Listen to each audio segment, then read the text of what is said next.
Asunder. After the War of the Worlds. For more information, please visit servingworlds.com. Written and performed by John Miro.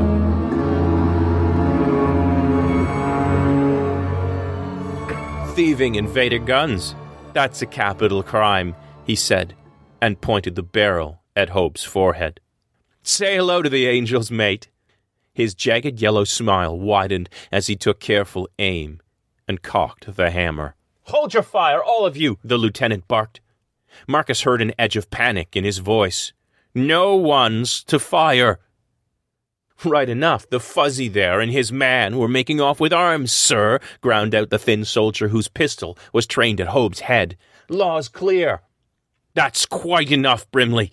All four of the soldiers on deck stood ramrod straight at that reprimand. You got no right to board us, Hope shouted.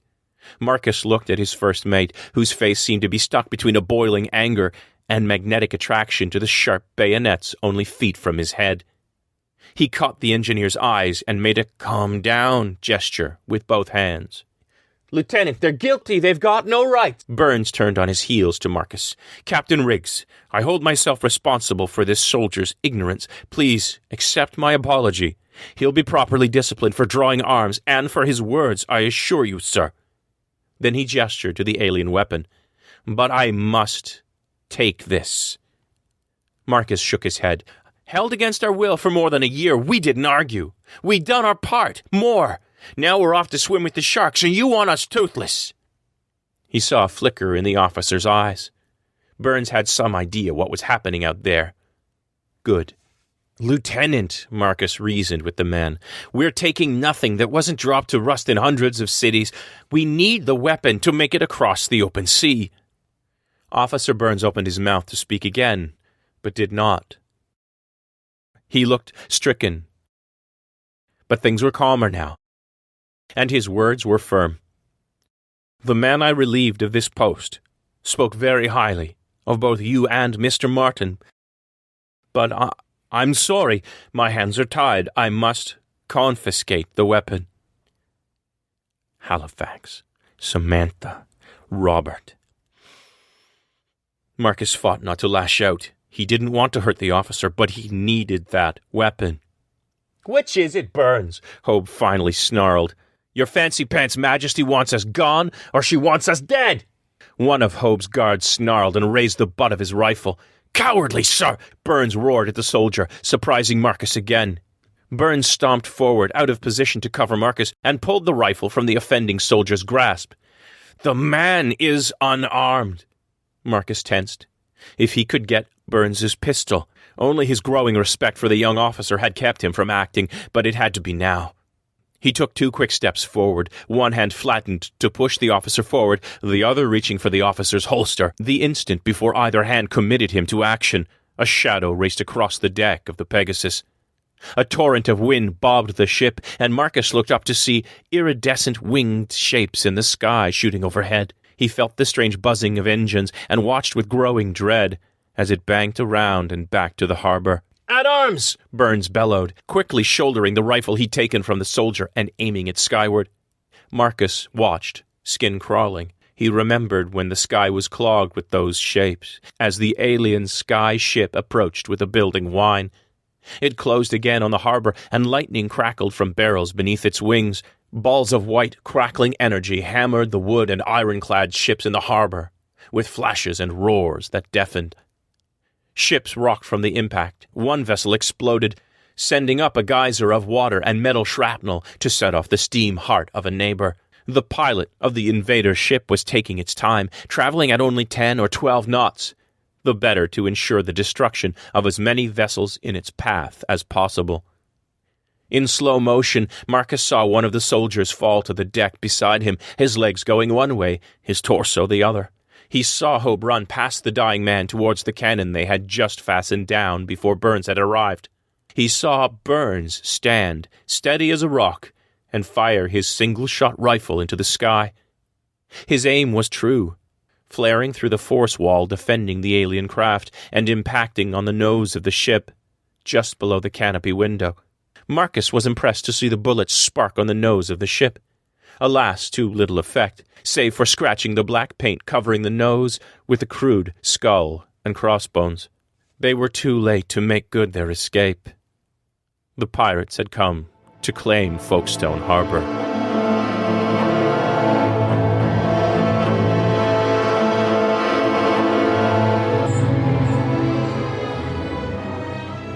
Marcus shook free of his paralysis and rushed to the portside gunwale.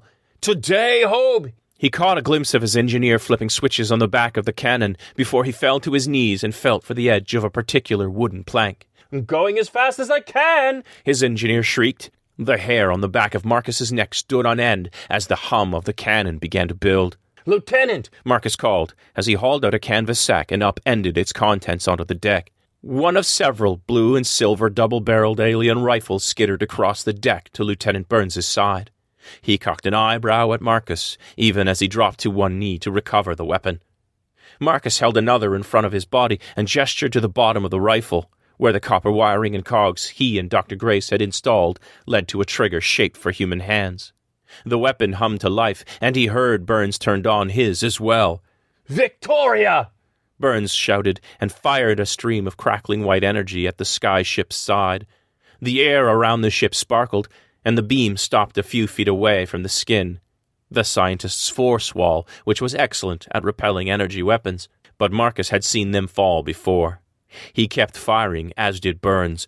In response, the ship slowed, and through the front canopy window, Marcus could make out a bald-headed man working his hands furiously over controls just out of sight, to turn the gun pods on either wing down towards Pegasus. "Keep firing!" Marcus shouted. Both weapons trained streams of white light on the ship. The air glowed all around the nose cone. Then, arcing tentacles from their weapons' beams arced inside the force wall to the skin of the ship. The invisible force wall appeared for a second like a shining bubble, and then popped. Finally, the beams from their weapons landed on the skyship's skin itself. A crack instantly appeared on the windshield.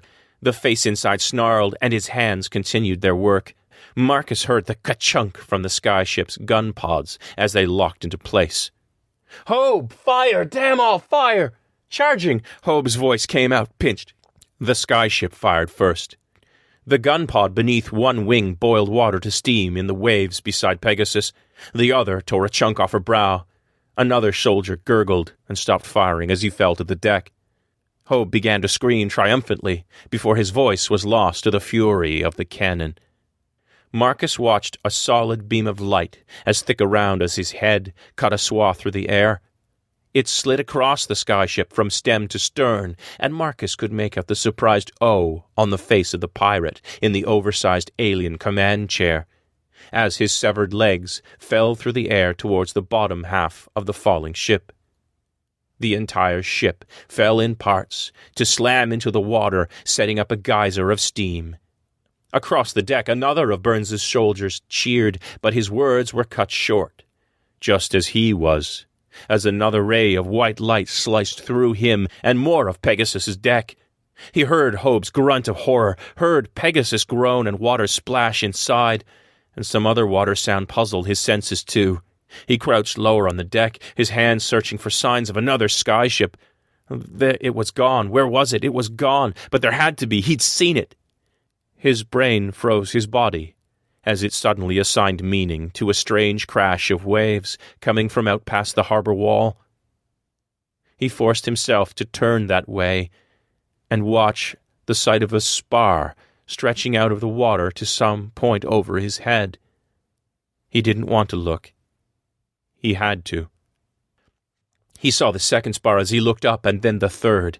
Smooth, impossibly thin, without seams or steam to power them, and yet they churned powerfully through the water.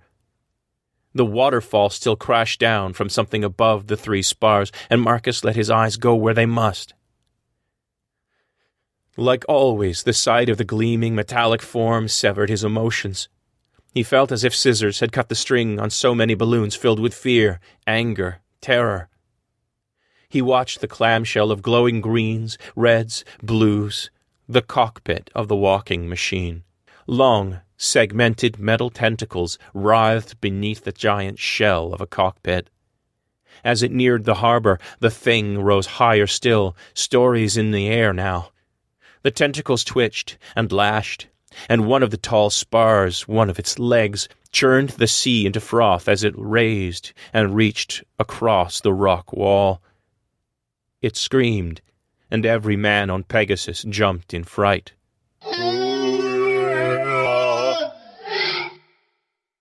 It had been so long.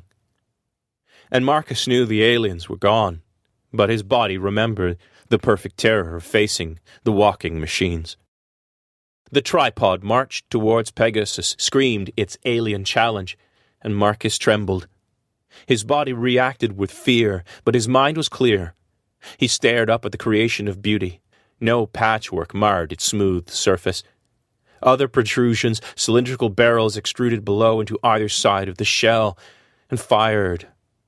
The barrels blazed brighter than the sun, a cold silver glow, a glow that was building in strength, a glow that cast eerie shadows across the skull and crossbones decorating the cockpit of the tripod that now crossed over the harbor wall. "Run for it!" Marcus shouted, scooping up the third and last rifle and leaping over the side. He hit the deck below hard and heard other bodies hitting and rolling near him. Something exploded on deck. Marcus grimaced. His Pegasus was burning above him. Burns yanked him to his feet. "I'm glad you laid in some supplies, Captain Briggs," the officer panted. Marcus looked around. More rifle fire came from land now. But where was the rattling of the alarm bell? Fat lot of good bullets will do, he thought. We need reinforcements. "Hobe, where are you?" Two hands were holding onto the far end of the dock. The fingers of one lifted and wiggled, a little wave, and then slammed down, nails scratching through the wood, then holding fast. Burns was there a second before Marcus. The two men each took an arm and hoisted the white-faced engineer up onto the wooden deck.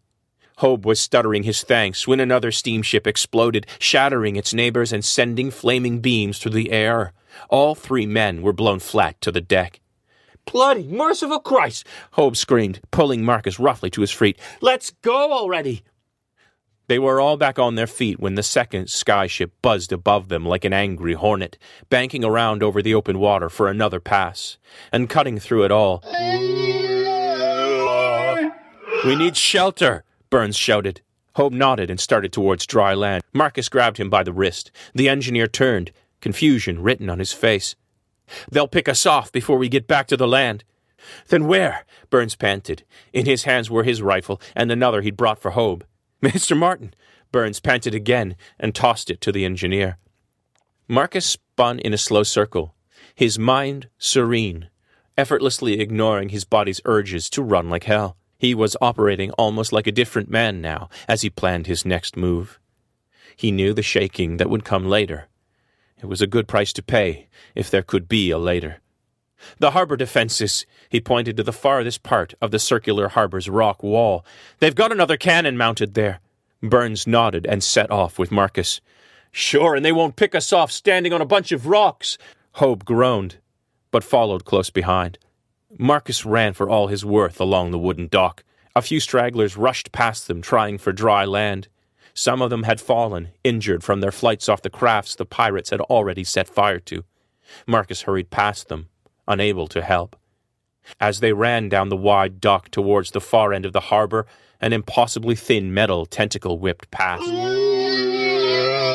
The tentacle circled the neck of another fleeing sailor, a neighbor for long months, a man Marcus had talked to and laughed with, and now cursed himself for not learning his name. A man who gave one short cry of surprise before he was flying backwards through the air. Marcus heard the sounds of bone breaking, but he couldn't waste a fraction of a second more. His lungs burned, sweat poured from his eyes, and he ran.